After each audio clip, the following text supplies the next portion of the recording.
Sa mga pagpalang umaga po sa atin na lang. Amen. Sino po dito yung bumising na masaya? Amen. Amen. Masaya. Very good. Masaya. Very good. No? To start your day, you must be happy. Right? Pag inumpisa mo sa problema, dala-dala na yun. Buong maghapon. So, you should always start your day happy. So, bago tayo mag-umpisa, samahin muna po ako sa isang maikling panalangin o bilang Ama ng makapangyarihan sa lahat. Maraming salamat po ni Panginoon sa araw na ito. Iyong pinagkaloob sa atin. Salamat Panginoon sa kalakasan ng pinagkaloob mo sa bawat isa. At sa pagpapatuloy ko ng aming pananabahan, Panginoon, dalangin ko po ang iyong banal na Espiritu, Panginoon, na siyang pumignan sa aming kalagitnaan. Kayo, Panginoon, ang magbigay ng pangunawa, bukas na isipan. Hindi sa lahat, Panginoon, ang pagnanais ng mga kaparan, ang magawa, ang iyong mga kalooban. Hindi, Panginoon, sa inyong alipin yung gagawin, dalangin ko, Diyos, ang inyong basbas, Panginoon, ang inyong sa aking at ikaw ang magsalita, Panginoon, ang may makayarin ko, kapang ang pagkatilangan, ang magagawa ng iyong magsalita. Dalangin po namin ito, Panginoon, sa lahat po ng inyong iglesia, sa umaga ito, Panginoon, ang isasatuan ng kanyang gawain. Salamat po ang pangalan ng mga itaas ng mga ila sa pangalan ng Jesus. Amen po namin. So, kung titignan po natin, siguro pag nanood kayo ng balita, kung hindi yung balita sa flood control, pinanawin siya, pinanatapos, tungkol naman sa bagyo. So, mapalan po tayo ulit dahil hindi po tayo nakaranas ng pagbabaha dito po sa Metro Manila. Inaalala ko ano si Sister Rose, no? Sabi malakas yung hangin. Dahil yung bahay po niya ay katabi yung isang malaking puno. Sabi ko, kapag kumangin na malakas ko na ba? Okay na ko dahil si Sister Rose hindi pero bilang GMA. Hindi ba yun? So, wala ko doon dahil naman yung topic ko. Pero masaya ako makita kayo lahat. So, again, last Sunday po ay nag-dual mode tayo. Meron po tayo online service sa lahat po ng hindi makakadalo dahil sa pagdo. Then at the same time, meron din po tayo dito, physical. Doon naman po sa mga may kakayahan ng mga kita para mag-cater po natin sila. So, last Sunday, ang aking po pinag-aralan ay patungkol po sa yung mga nakadalo dito last Sunday dito. Siyam lang kami. Siyam. Sikawan natin. So, ito po yung aming pag-uusapan na yung umaga nito is God's Great Reversal. Pag tinawag natin yung reversal, ano po yung unang pumapasok sa isipan niyo? Pag-reversal.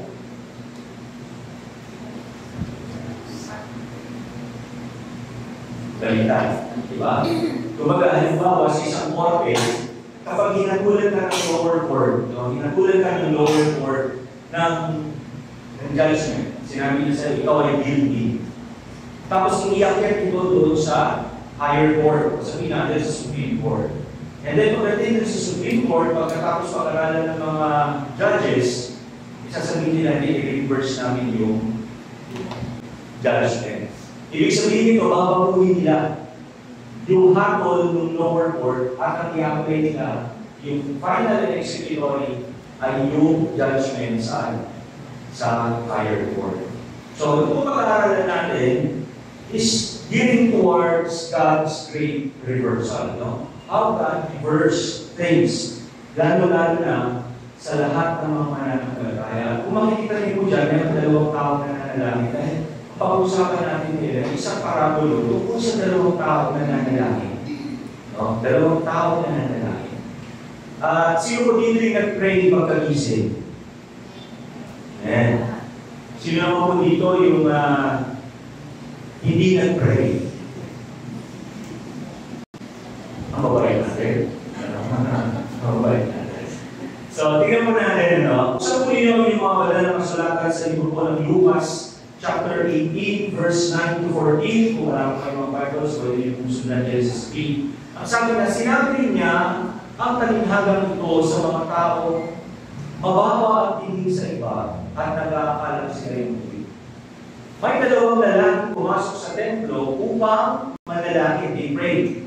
Ang isa ay Pariseo at ang isa naman ay manhinihil ng buwis. Alam mo niyo kung kwento ito, kung siya natin mo ba ng Biblication Bible, para ay di ba yun? So nakakadalo kayo, isa sa mga kwento na parang ikinikwento, di ba? Sinasama. So sabi niya ngayon, may dalawang lalaki, tumayo ang Pariseo na nalangin ng ganito tungkol sa kanyang sarili. Sabi niya, O Diyos, nagpapasalamat ako sa iyo sapagkat hindi ako katulad ng iba na mga magnanakaw, mandaraya, mga niya, o kaya katulad ng maninihin ng buwis na ito. 2 beses akong nag-aayuno sa loob ng sanilo at nagbibigay rin ako ng 10 bahagi mula sa lahat ng aking kinikita. Verse 13, samantalang ang maninihin ng buwis, sabi niya, na may nakatayo sa malayo at di man lamang makatingin sa langit. Dinadapuan niya ang kanyang dibdib at sinasabi, O Diyos, mahabag po kayo sa akin na isang makasalanan. Sinasabi ko sa inyo, please start to speak, ang lalaki nito umuwing pinatawad sa kanyang mga kasalanan.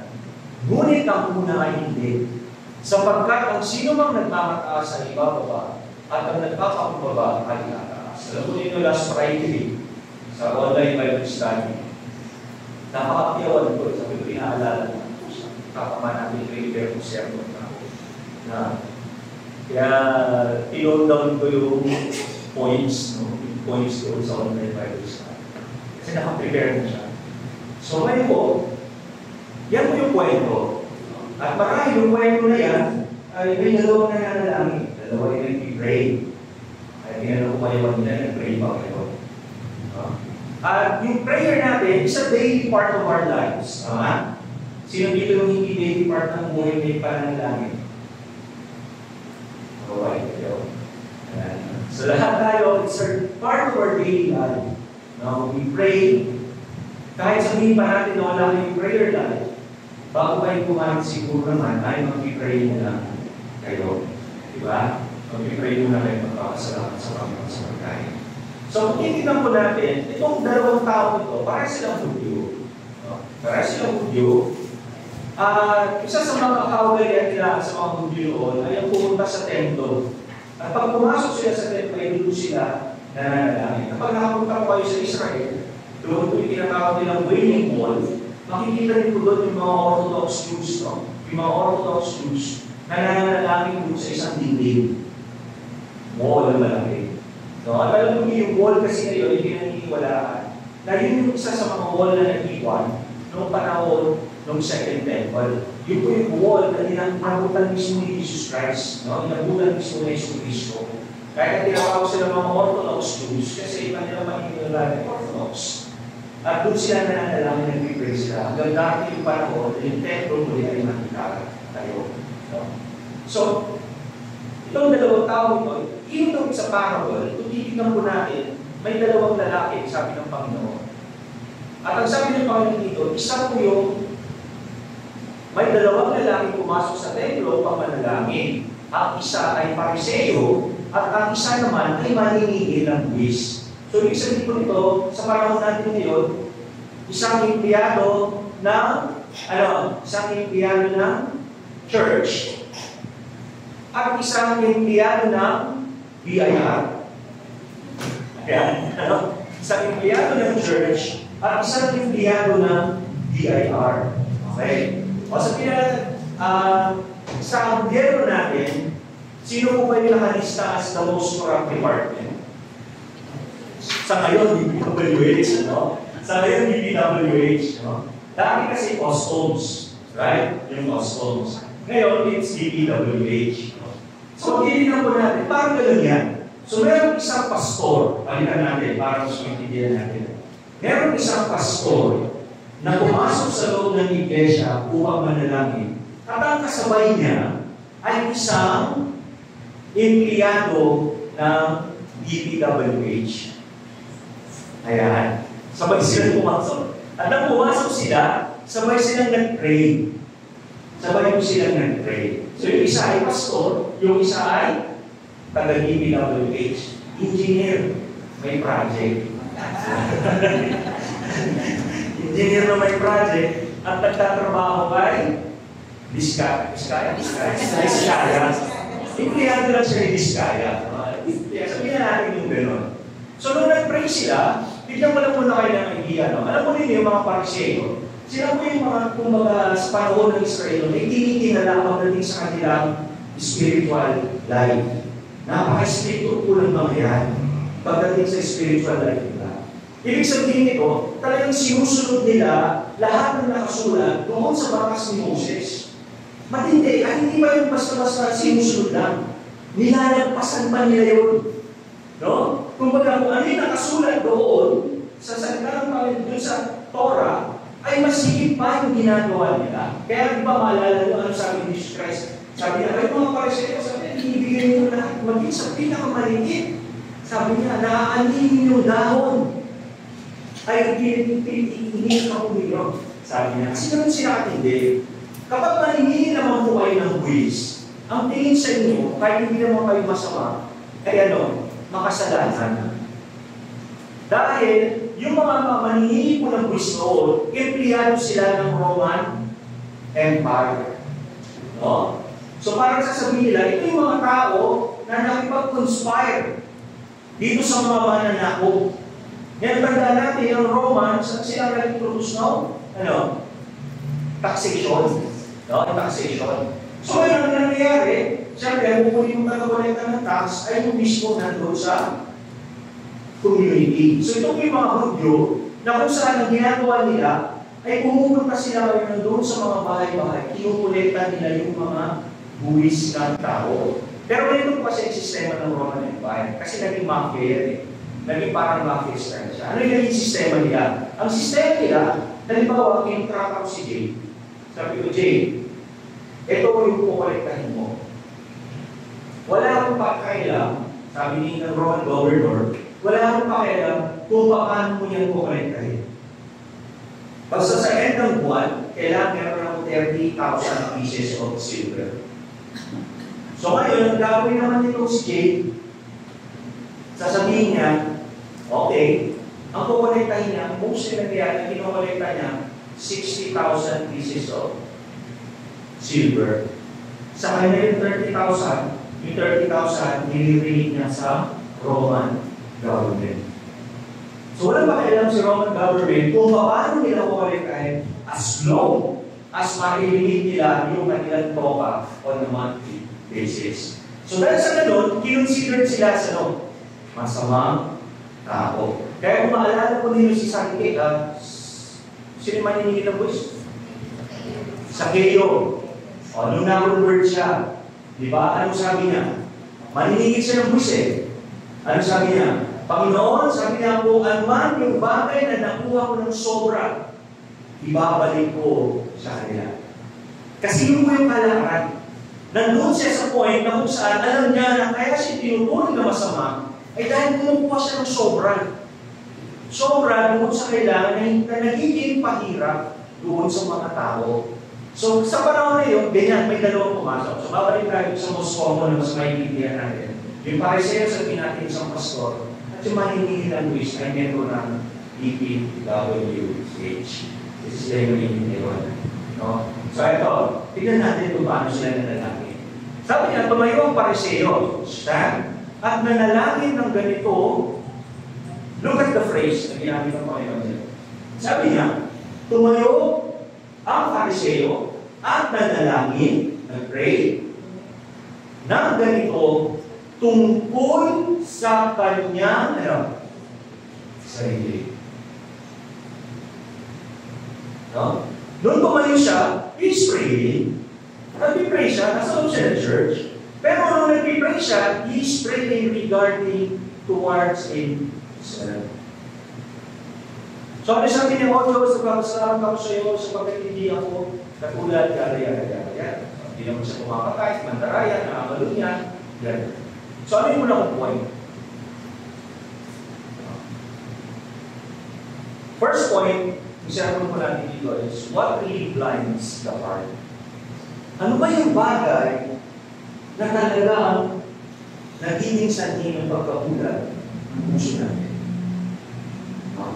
Ano ba talaga yung tunay na dahilan na kung saan kahit na tayo matagal ng Kristiyano ay nagiging bulag yung ating puso? Nagiging isang bagay na kung saan ay hadlang. At hindi lamang hadlang, ito ay nagiging hindi kapuri-puri o kaaya-aya sa harapan ng Panginoon. So the first person, yung unang person, number one, sabi niya, bilangin natin kung ilang beses niya sinabi yung word na ako. Sabi niya, O Diyos, magpapasalamat ako. Hindi ako. Dalawang beses ako. At nagbibigay rin ako. Sino yung binabanggit niya? Sarili niya. What he is representing towards the Lord is yung sarili niya. Nag-pray siya. Nag-pray siya? Yes. Amen. O dahil nag-pray kayo, how do you present yourself? Paano nyo i-represent yung sarili niyo? How do you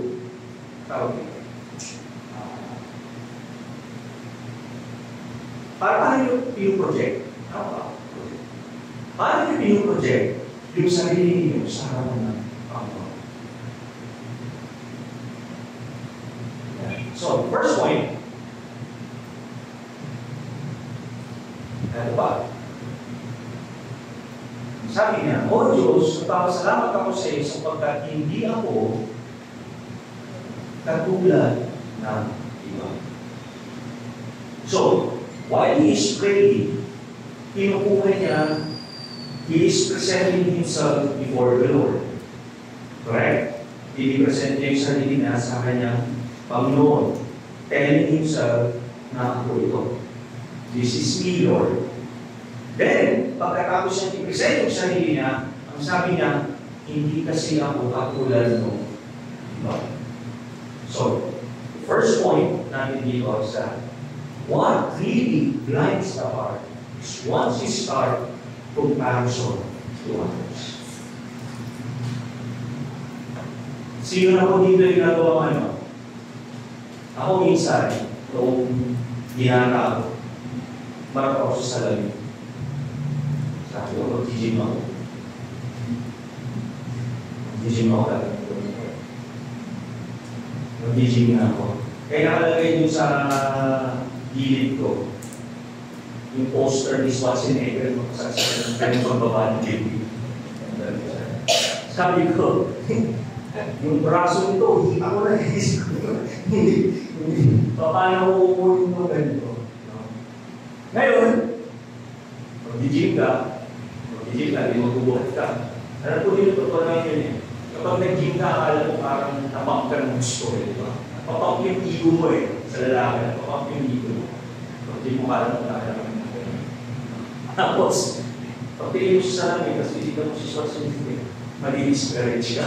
Kasi, nakaisang ego mo na, parang hindi ka naman lumalaki yung muscle, hindi ka naman pala uminom ng protein, nag-protein mo. So, titignan natin, the first error nung mananalangin ng lalaki is that he is presenting himself holier than the rest of the people. Kasi sabi niya, hindi katulad mo, di ba? Hindi lang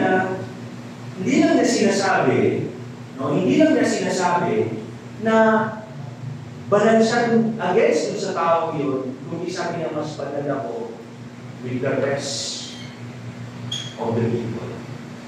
I am better than you. Kaya kung sasabihin ko sa inyo, no, na mas pogi ako sa lahat ng lalaki dito, papatuloy niyo ako. Kasi hindi yung totoo. Di ba? Hindi yung totoo. Maraming mas pogi. Pogi lang. Pero yung iba mas. Hindi lang. Yung iba mas. Ano? So ano po yung sabihin ko? Number one, the Pharisee begins his prayer by comparing himself to others. I am not like the other. Yung kakulan ng iba. Second, pride is revealed in self-exaltation and measuring the righteousness by the failures of others rather than God's standard.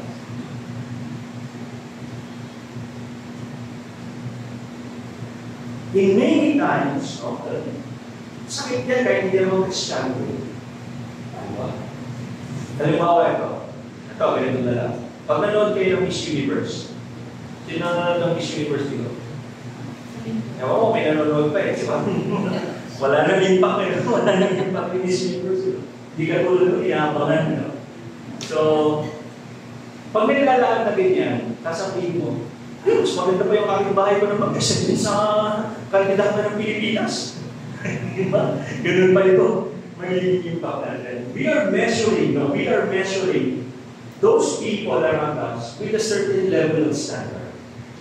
Ang problema dun sa Pharisee, he is measuring others. Ini-exalt niya yung sarili niya, measuring yung kanyang righteousness, yung kanyang katwiran, doon sa failure ng iba. So kapag babasahin natin ito in layman's term, sinasabi mo na mas spiritual ako kaysa doon sa tao yun. Bakit? Hindi ko nakikita nag-pray yun eh. Hindi ko man nakikita nagtataas ng ako eh. Hindi ko nga siya makita sa Bible study. So the failures of others becomes your is your righteousness. Bakit mo ilalagay the measurement of God? Did not ask you to measure your righteousness. Because your righteousness, dahil yung katwiran mo ay ano? Yung katwiran mo ay masamang maruming, basahan, sa harapan ng Panginoon. Kaya sabi niya dyan, rather than exalting yourself, exalt the Lord. Because your salvation is not based on your righteousness, but rather it is based on the righteousness of Christ. Sa katwiran ni Kristo ka maliligtas, hindi sa katwiran mo. You will not face the judgment seat of Christ na dala-dala mo yung righteousness mo.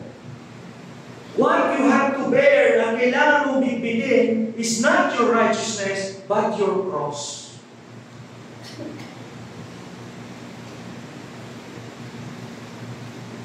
So do not measure. No? Huwag mong sumatin. Huwag mong sumatin because paano yung measurement mo will always fail. How can you match? Paano mo papapantayan ang katwiran ni Kristo sa katwiran mo? Wala ko sa kaligin, kaya mong gawin para sa ginawa ng Panginoon sa akin.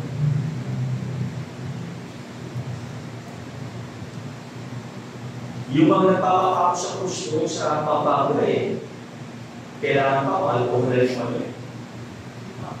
yung bago Bakit? Takot sa mga sepsis, takot sa magkaroon ng may infection.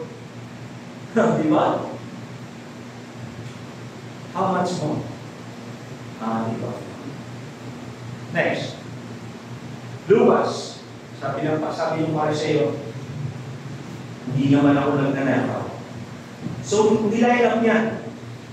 No? Hindi naman ako magnanakaw. Hindi ako katulad ng iba na magnanakaw. Pero siguro kung yung pastor at ang kasama niya yung DPWH, baka iba yung sasabihin mo, pastor. Ang sasabihin mo, pastor, hindi naman ako katulad ng iba na tulad ng magnanakaw. Ganun siguro magiging statement niya. Pero hindi. Sabi niya, hindi ako magnanakaw. Hindi ako magnanakaw. Sino magnanakaw dito? Hindi kayo namukit kahit ilan. Hindi kayo namukit kahit ilan? Namukit po. Namukit.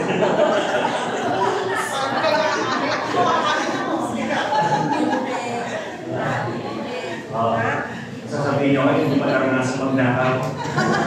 kabalo kayo, hinuhugot niyo pa rin.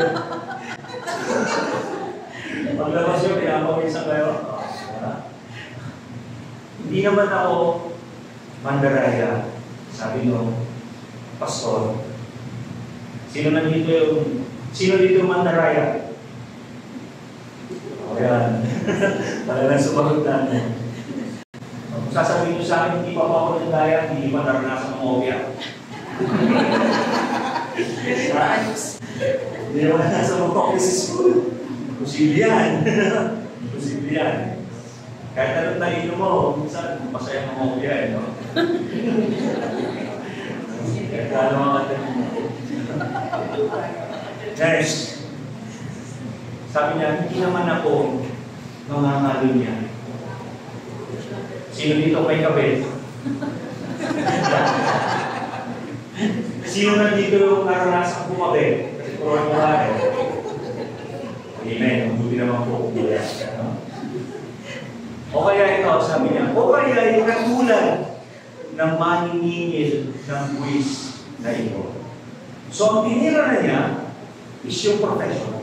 Ang sabi na niya, eto, hindi po katulad ng trabaho ng tao ito na nagpapahirap sa tao na ginagawa ng ibang nanakaw. You starting to compare. I-fail yung tao dun eh. No? Ngayon, eto, in Obadiah chapter 1 verse 7, hindi mo mapapansin ang iyong sarili, ang mapagmataas sa puso na nagsasabi sa sarili, ako lamang ang mapagmataas. It blinds us. Hindi naman po sa part, even leaders in the church is blinded kung minsan. Alam mo bakit nauuwi sa call? Kung bakit nauuwi sa kulto? Yung mga dating tapat na naglilito. Because it blinds them of the power. Nabablind sila dun sa kapangyarihan. They have that absolute power na kung saan kaya nilang itigta ang lahat.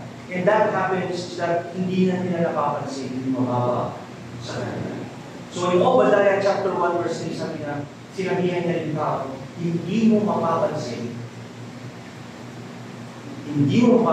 ang iyong sarili dahil mapagmataas na ang iyong puso.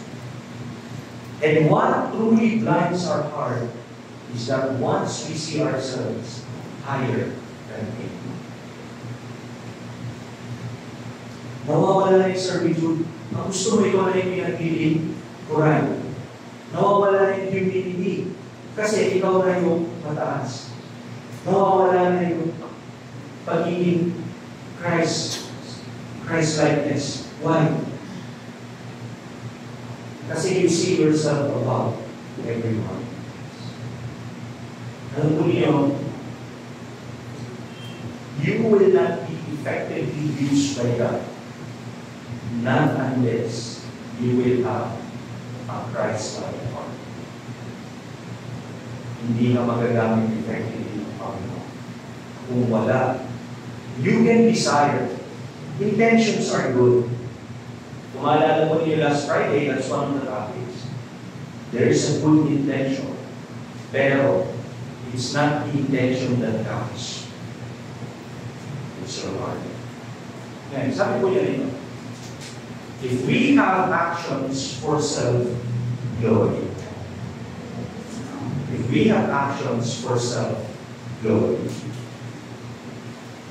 kapag ang isang preacher o isang pastor,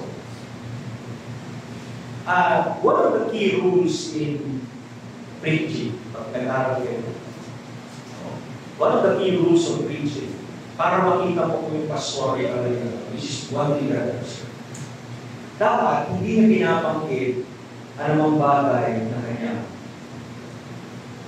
ginagawa.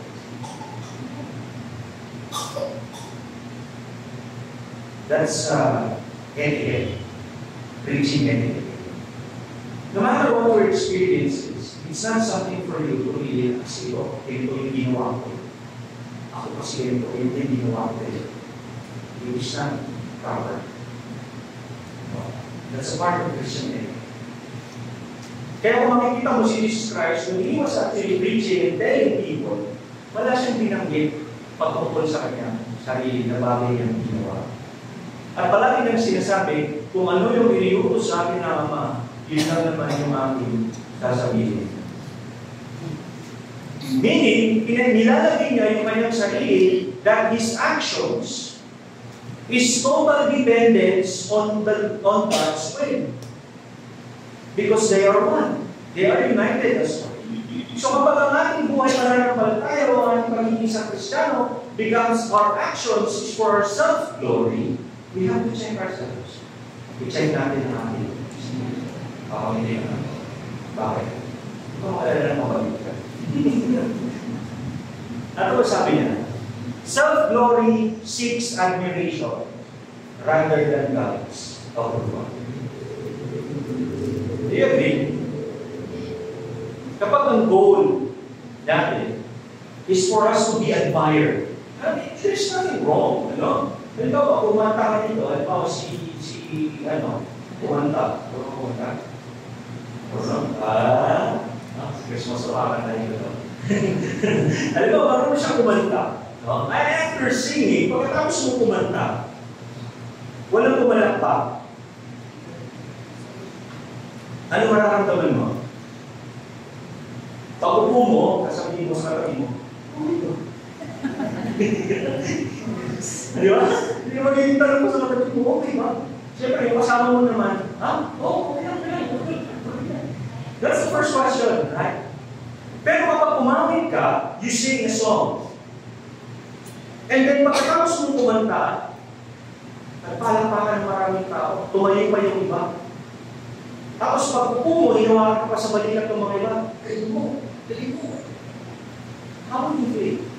It's normal to ask for admiration. No? But, if that is the only thing, yun lang yung bagay na nagpupush kayo, then you are in a wrong path. Do not seek the admiration of people, but seek the approval. Hanapin mo yung approval ng Panginoon. Huwag mo tanongin dun sa katabi mo pang-upo. No? Why? Kasi if you're singing, kumanta ka dito sa church. Pag kumanta ka dito sa church, your goal is not to impress the people, but to glorify. Yun dapat yung goal. It's not about how good you are in singing, but it's all about the desire of your heart to glorify. The approval of God is much higher than the approval of. Sabi niya dito, acts intended to honor God becomes hollow when the heart seeks recognition. Yeah. So the acts, yung ating mga ginagawa, yung ating mga ministry, yung ating mga pagdalo, yung ating mga pagsama, yung ating mga pag-pray, yung ating mga pagbabasa. No? If those acts, which are intended, no? You have the proper intention. Meron kang intensyon to honor God, nagiging butasyon, nagiging walang silbi yun. If your heart's desire is for not God to be recognized, but rather you. Gets nyo ba? Right? Kasi your desire or whatever the intention of your heart defines everything before the eyes of God. Yun yung nag-define. Yun yung bagay na naibibilang. Yun yung bagay na naisusulat, sasabihin natin, acts of faith. Yun yung naisusulat. Yun yung bagay na nagiging may bilang sa harapan ng Panginoon. Now, highlighting one's moral, spiritual, or professional accomplishment to gain admiration.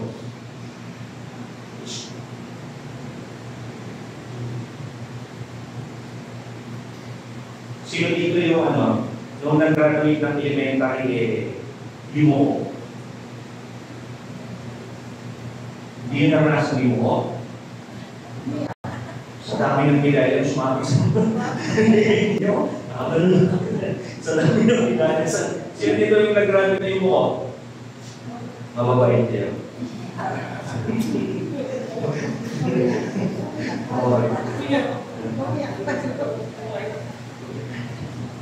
Alam po ninyo, whatever our accomplishment are, gaano man karamihan in our family, in our personal life, in our family, in our profession, in our love life,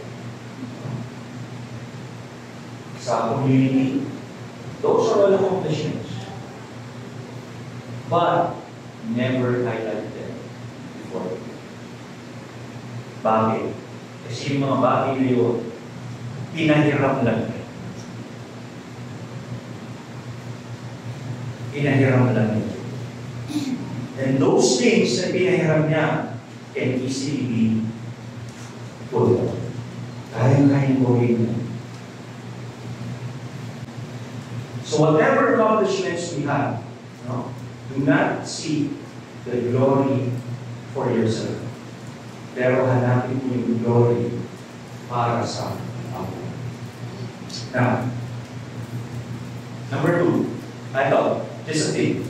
What the world praises, God examines. And pride cannot hide. Anumang bagay po na itinatagili o itinataas, ini-examine ng Panginoon. Doesn't mean that, sabi nila, doesn't mean kung nasaan yung proud, yun yung tama. Sometimes the lesser you are, yun yung tama. Diba? Bakit? Bakit ko sinabi yun? Kasi, sabi niya, maluwag ang daan, at may itig ang, at kaunti ang, right? Now, Galatians chapter 6 verse 7, huwag ninyo akalain na madadayan ninyo ang Diyos. Kung ano ang itinanim ng tao, yun din ang kanyang tao. Do not think you get mocked by. Hindi mo ito. Pwede natin layain ang sarili natin, pero never. Point number 2. A broken heart that finds mercy. Yan ang yung pangalawang tao. Samantala, nang marinig ng buwis na ang maniningil ng buwis na may nakatayo sa malayo at di man lamang nakatingin sa langit, hindi siya makatingin sa langit. Dinadapuan niya ang kanyang titig. At sinasabi, O Diyos, mahabag po kayo sa akin na isang pangasalan. The first step of accepting God is to acknowledge that you are a sinner. Kailanman ay hindi mo maaaring tanggapin ang Panginoon o tinanggap ang Panginoon not unless nakita mo ang sarili mo as a sinner. Dahil pag nakita mo ang sarili mo as a sinner, alam mo na that you need God. You need salvation. At dahil kailangan mo ng kaligtasan na magbibigay lamang mo ay ang Panginoon Jesus. So if you haven't seen yourself, hindi mo pa nakikita ang sarili mo, at ang tingin mo pa sa sarili, pagtumingin ka sa salamin, pagtumingin ka sa salamin, at sinasabi mo, matuwid ako, then it means you haven't really found Christ. Nandun ka pa sa Pharisee mo. Ano sabi yun nito? Admitting what our real condition, which is we are all sinners. Tayong lahat ay makasalanan. Walang exception niya. At yun yung ginawa nung isa. Sabi ni Lord ay masinner. Diyan siya makatingin. Yung tindi ng kanyang remorse doon sa kanyang ginagawa, talagang ayaw ko siya. Instead, he said, Lord, I'm not worthy even to look. Alam po niyo, Rosso, let's read about John Wesley. Yung conversion ni John Wesley. Sino po si John Wesley?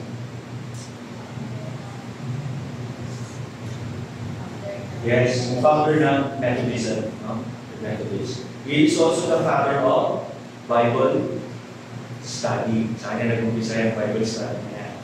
No? So John Wesley was an Anglican priest and a theologian who, along with his brother Charles, would later found the Methodist movement. So napunta ko yan. Briton po yan, Briton.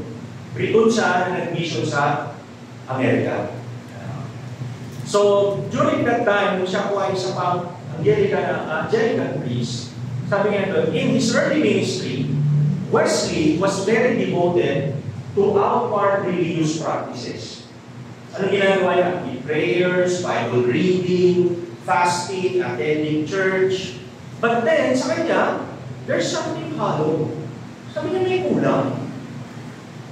I'm doing, ginagawa ko yung mga bagay ng Orthodox. Kumbaga ginagawa ko yung mga dogma na sinasabi sa akin ng pare ko, church or pastor. Sabi niya, praying, Bible reading, fasting, nag-attend ako ng church. Tapos sabi niya, why is it na yung pakiramdam ko sa hindi ko ma-feel, hindi ko mapuno, hindi ko malagyan ng fulfillment, o hindi magkaroon ng fulfillment sa akin, at parang wala akong assurance na kung saan kailangan ko patuloy na gumawa, para masabi ko sa sarili ko na ako ay ligtas. Ang kanilang paniniwala is that I have to be doing all. My effort will save me. So, ano nangyari? He followed strict moral and religious rules, but his heart was not at peace. Wala siyang kapayapaan sa puso. Hindi niya makita yung kapayapaan sa puso. Why? Kasi kung tao, sabi ko if your good, ang pananampalataya mo is that your good works will substitute yung kalagayan. Ilaw na kayo. Kung sa tingin ninyo, yung mga mabubuti yung gawa, ang mga pagliligtas sa inyo, kailangan mo gumawa ng mabuti para maligtas. Ilaw na kayo. Because there's no amount of good works that exist. No amount of good works that exist. Sabi niya dito, the turning point happened in May 24, 1738. Aldersgate experience. Ano po nangyari sa Aldersgate? Wesley attended the meeting in Aldersgate Street in London primarily to hear a reading from Martin Luther's preface to the epistle of Romans. So pumunta siya doon sa isang gathering para basahin yung isa sa mga sermon, isa sa mga libro ni Martin Luther regarding sa epistle of Romans. At alam naman natin na yung si Martin Luther ay ano siya? Sino si Martin Luther? Protestant, no? Siya yung isa sa mga pioneer ng Protestants. And then sabi niya, while Luther's words were read, Wesley felt a profound inner change. Ano sabi niya? I felt, from his own words, I felt my heart strangely warm. Sabi niya, habang binabasa yung Rome, ano ba yung naging justification ni Martin Luther? Ano yung justification niya bakit siya nabibigay sa Roman Catholic Church? Sabi niya, the just, the just, the just shall live by faith. Yun yung justification ni Martin Luther nung binabasa niya yung Bible. Sabi niya, the just shall live by faith. Kaya yung kanyang ginawang thesis na ipinako niya doon sa pintuan ng simbahan ng Germany, yun yung thesis niya, yun yung kanyang point. The just shall live by faith. And while Wesley is reading, pinapakinggan niya yung bago niya, sabi niya, I felt my heart strangely warm. Sabi niya, may isang bagay na kumurot sa puso. At ano yung sabi niya? What are the key realizations? Sabi niya, he experienced the personal assurance of salvation through faith in Jesus Christ. Naintindihan niya that I shall live by faith. Kailangan ko mabuhay sa pananampalataya. And those good works are just the fruits of that faith. Hindi siya magiging daan para ako imaligtas, kundi yung mga bagay na yun na ginagawa ko ay dahil ako ay iniligtas na ng Panginoon. Now, he understood that salvation is by grace through faith, not by works or by straight rule. Yan yung naiintindihan niya. And lastly, sabi his religious duties and morality were never sufficient to bring peace. Only Christ's righteousness. Kaya isang Kristiyano, sa totoo lang, kung meron ka talagang tunay na pananampalataya, meron kang kapayapaan. Hindi ka nag-aalala. Yun yung sinasabi nila do not worry, ay hindi mo inaalala. Hindi ka nag-aalala na anumang bagay ay maaaring makapag-iwalay sa iyo sa pag-ibig ng Panginoon. Bakit? Kasi you know that it's not your works na bibilang ng Diyos pagharap mo sa hukuman niya, kundi yung pagtira ng ating Panginoon. Now, admitting what our condition. Second, we must learn to confess without excuse. Marami kasi sa atin na uumpisa ng maraming excuse. Minsan, yung sa pag-aaral natin sa Wednesday, ano yung nangyari sa kay Adan, Eva, at saka dun sa ahas? Ano nangyari? Sino sinisi ni Adan? Sinisi pa niya si Eva? Sino sinisi niya? Nakakapagsak ko dito sa klase ko. Bibigyan ko yung 74.99 grade. Sinisi niya ang Diyos. Si Adan, sinisi niya ang Diyos. Ano sabi niya? Diba? Sabi niya, itong babae ko, ang pinigay mo sa akin. Yun ang sabi niya eh. So sino sinisi niya? Sa Diyos, sinisi niya ang Diyos. So anong in-return ng sinisi ng babae sino? Yung ahas. Diba? So, what the Lord is asking there is asking for confession. Pero tao, when they confess, they want to justify right away yung kanilang ginagawa. And that's the reason why when we confess, nandun agad yung ating excuses. Diba? Yung mga anak ko na lang, pag tinanong ko yan eh. Anong grade mo anak sa math? Baka kasi alam ko din sa math namin. Ganito kasi yan. Napakahirap talaga yung ganito. Wala naman ako tinatanong. Ang tinatanong ko lang, anong grade mo? Diba? Pero may excuse na siya kagad. Naghahanap na siya kagad ng excuse. Nasabi niya, kasi hindi pa kasi, ginag-justify niya na kagad. Kapag alam na niya, kapag nakita ko yung grade, hindi ako magiging masaya. Eh pag inabot sa akin naman ako yung grade ko sa math, sabi niya, parang grade mo sa algebra na, pa 79. Ikaw maglala. High school ako, 77 ako. Mas mataas ka sa akin. So again, when we confess, there should be no excuse. Next, sabi niya, there should be a sincere dependence towards God. Bakit po? Sabi niya sa Hebrews chapter 12 verse 6, sapagkat dinidisiplina ng Panginoon ang mga minamahal niya at pinapalo ang tinuturi niya anak. Dinidisiplina ng Panginoon yung kanyang mga mahal, pinapalo niya yung kanyang anak. He actually executes discipline. Binibigay niya yun. Why? Sabi niya sa verse 11, habang tayo'y itinutuloy, hindi tayo natutulog. kundi naghihi ng peace.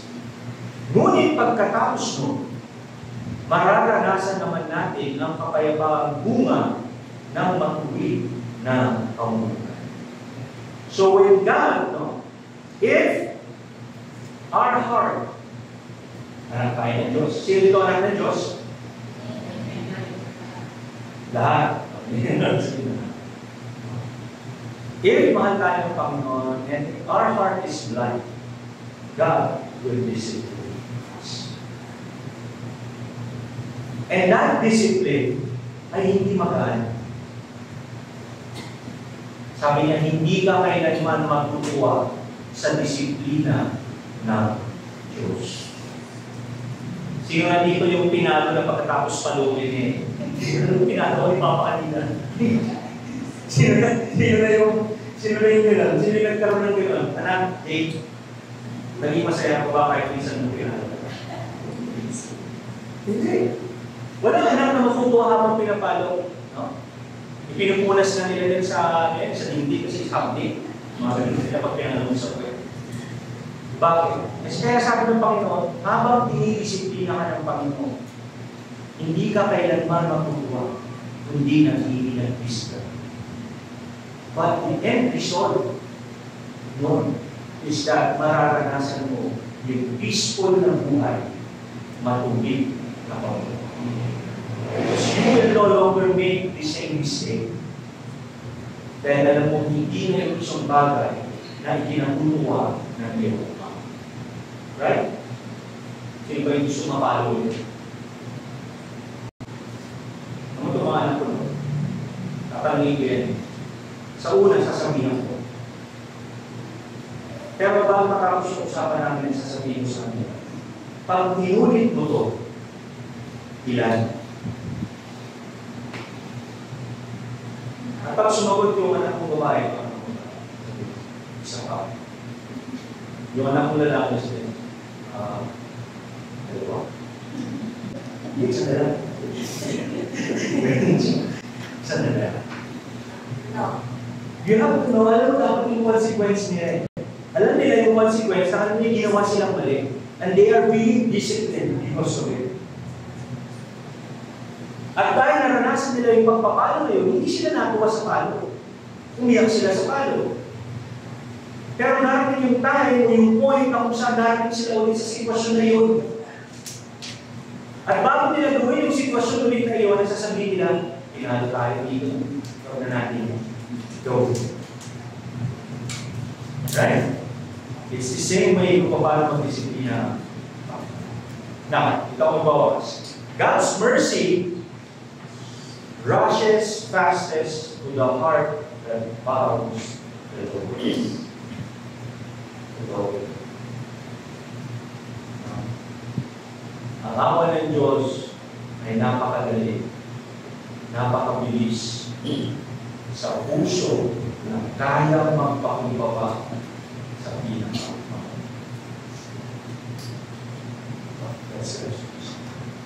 Now, God's final verdict, which is the great reversal. Ano sabi? Verse 14. Sinasabi ko sa inyo, ang lalaki nito, sino yung tinutukoy niya? Yung taga-DPWH. Ang lalaki nito ay umuwing pinatawad sa kanyang mga kasalanan. Ngunit ang una ay hindi. Sapagkat ang sino mang nagmamataas ay ibababa at ang nagpapakubaba ay sabi mo niya dito, the divine reversal contrasts human expectation. Bakit? God's standard is heart-centered, not performance-centered. Walang may progress. Second, what the world esteems often falls flat in God's eyes. And what the world despises can be lifted to His feet. Ang sabi ng Panginoon, God despises the proud and exalts the humble. Next, God judges the heart and not your outward appearance. Why? Our religious rituals, yung wealth natin, yung status natin, can never substitute with for a right relationship with God. Kailanman ay hindi yan magiging substitute sa relasyon natin, sa tamang relasyon natin. God's verdict evaluates what? Your intention, your dependence towards it, and your humility, and not your external.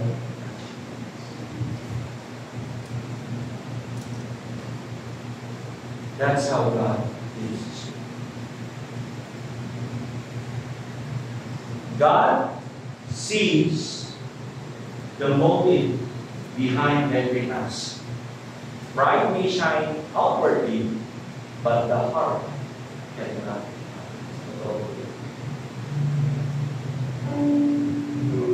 Hindi kailanman may nakakot. God can see it.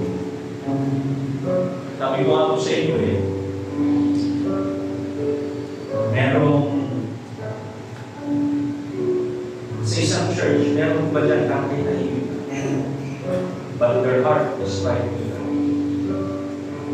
Merong iba sa church, maingay, active, pero maliit. So we are not free to say or to judge dahil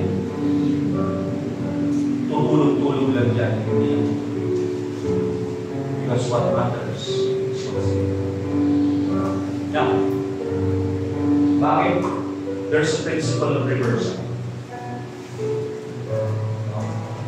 The proud are always humble, and the lowly are always exalted. Consistent yan sa Scripture. It's always there. Si David, isang shepherd, pinalitan niya si Saul. No? Ang sabi sa Matthew chapter 5, the meek will inherit the earth. Ano sabi niya sa Mark 10:31? The first shall be last, and the last shall be first. God always put that in reversal. Palagi hindi binabalik na yun. No? Palagi hindi binabalik na yun. Bakit pinili ang Israel? Siningatan ko ay, bakit pinili ang Israel? Bakit sa dinami-dami ng mga bansa na exist noon, bakit niya pinili ang Israel? Mahal niya? Okay? Sa tingin niyo, bakit niya pinili ang Israel? Ano sabi ng Panginoon na niya pinili ang Israel? Sabi niya, dahil sa lahat ng mga bansa, kayo ang ano? Pinakamaliit. Sa lahat ng mga bansa, sabi niya, kayo ang pinakamaliit. And through you, dahil maliit ka, ipapakita ko sa lahat what I did. So God always chooses. It's the, hindi natawag natin reversal. No? Kaya nga di ba sa atin, He's not, hindi niya tinatawag yung may kaya. Ang tinatawag niya yung willing. So, in His kingdom, God flips the script of the world. What man exalts, He humbles. And what man despises, He glorifies. Now, Isaiah 57, verse 15,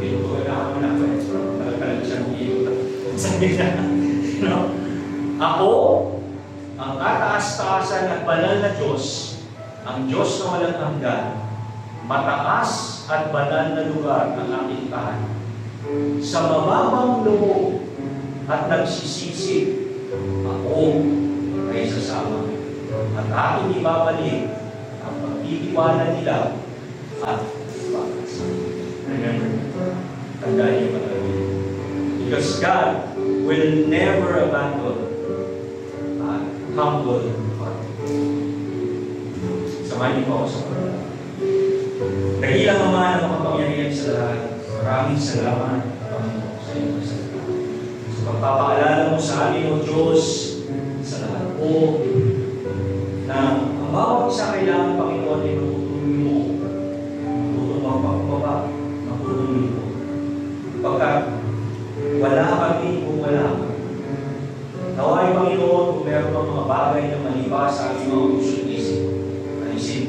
loobin mo. Tulungan mo kami, Panginoon, na huwag magtiwala sa sarili namin kakayahan, sa sarili namin talino, sa sarili namin lakas. Kung ano bang bagay, Panginoon, na aming tinatawin. Ang lahat ng bagay nito, Panginoon, ay hindi pinahirap. At naway ang lahat ng bagay nito, Panginoon, ay magamit namin para lang sa iyo, Panginoon. Maraming salamat po sa iyo ang papuri pagsamba. Ngayon, bukas ang magpakailangan sa pangalan ng Panginoong Jesus. Amen.